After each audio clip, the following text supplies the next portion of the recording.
তার হাত যেন কাটা না হয়, এই জন্য তার কবিরার লোক বলেছে যতটুকু স্বর্ণ এর জন্য দেওয়া প্রয়োজন তারা দিতে রাজি, তবু যেন হাত কাটা না হয়। এ কথা শুনে রসুলের চেহারায় মোবারক লাল হয়ে গেল। এবার হযরতে রসুল বললেন, আতাশফা মিন হাদ্দিন মিন হুদুদিল্লাহ, হে উসামা, যার উপরে কোরআন নাযিল হয় তার উপরে তুমি কোরআনের বিরুদ্ধে পক্ষ অবলম্বন করার জন্য আমাকে বলতেছ? রাসূল আফসোস করে বললেন, আমার মেয়ে ফাতেমাও যদি চুরি করতো লাকাতাতু ইয়াদাহা, আমি তার হাত কাটতে দ্বিধাবোধ করতাম না, ইসলামের নজরে তার হাত কেটে দিতাম। এটাই ইসলাম। নেতাদের ছেলেরা চুরি করলে বিচার নেই, গরিব চুরি করলে বিচার, এটা ইনসাফ নয়। ইনসাফ কিভাবে হয় রাসূল দেখায় গিয়েছেন, লাকাদ কানা লাকুম ফি রাসূলিল্লাহি উসওয়াতুন হাসানাহ।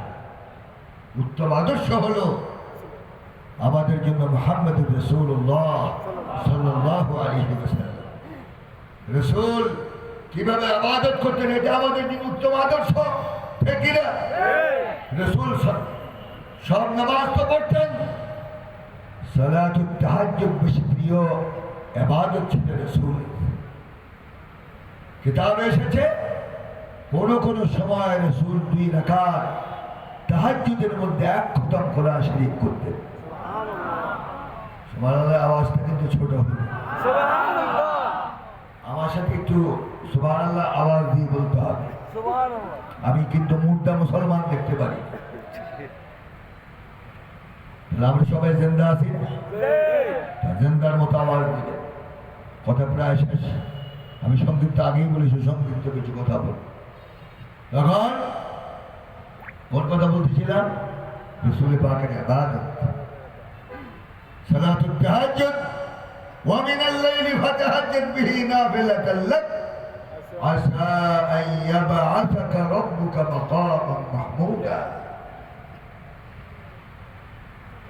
রাসূল পাক সাল্লাল্লাহু আলাইহি ওয়াসাল্লাম সালাতুত তাহাজ্জুদের মধ্যে এত দাঁড়াতেন, লাকাদ তাওয়াররামা কদমা, রাসূলের কদম মুবারক ফুলে ফেটে ফেটে রক্ত বের হতো।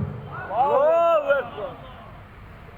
ইবাদত কাকে বলে? নমুনা কার থেকে শিখবেন? খুযু আন্নী মানাসিকাকুম সাল্লু কামা রাআইতুমুনি উসাল্লি। আমার থেকে নামাজ শিখো। কোন পীর ওলি আমাদের জন্য নামাজ শিখার জন্য ওনারা আমাদের জন্য ইক্তেদা নয়, মুক্তাদা নয়, ঠিক কিনা বলো? আমাদের জন্য অনুসরণীয় হলেন মুহাম্মদুর রাসূলুল্লাহ সাল্লাল্লাহু আলাইহি ওয়াসাল্লাম। তখন রাসূল পাক সাল্লাল্লাহু আলাইহি ওয়াসাল্লাম এই হালত থেকে হযরত আয়েশা রাদিয়াল্লাহু তাআলা আনহা বললেন, ইয়া রাসূলুল্লাহ, লাকাদ গুফিরা লাকা মা তাকাদ্দামা মিন যামবিকা ওয়া মা তাআখার। আপনার সামনের পিছনের সব গুনাহ তো মাফ, এরপরও সালাতুত তাহাজ্জুদের মধ্যে এত লম্বা সময় কেন দেন? যার কারণে আপনার রোজ ভার করে কদম মুবারক ফুলে ফেটে ফেটে রক্ত বের হয়। রাসূল পাক সাল্লাল্লাহু আলাইহি ওয়াসাল্লাম জবাব দিলেন, ইয়া আয়েশা, আফালা আকুনা আবদান শাকুরা। ইয়া আয়েশা, আল্লাহ যে আমাকে রাহমাতুল লিল আলামিন বানিয়েছেন, আল্লাহ পাক যে আমাকে মেরাজ করেছেন, আমার জন্য আল্লাহ পাক কিবলার পরিবর্তন করেছেন, আমাকে আল্লাহ পাক আযানের মধ্যে একার মধ্যে শামিল করেছেন, এত নিয়ামত যে আল্লাহ পাক আমাকে দিলেন, আমি কি আল্লাহর নিয়ামতের শুকরিয়া আদায় করব না? যত বেশি দায় আল্লাহর সাথে আমার কথোপকথন বেশি হয়, আমার আত্মা তৃপ্তি হয়। বলুন সুবহানাল্লাহ। ইবাদত শিখতে হবে কার থেকে?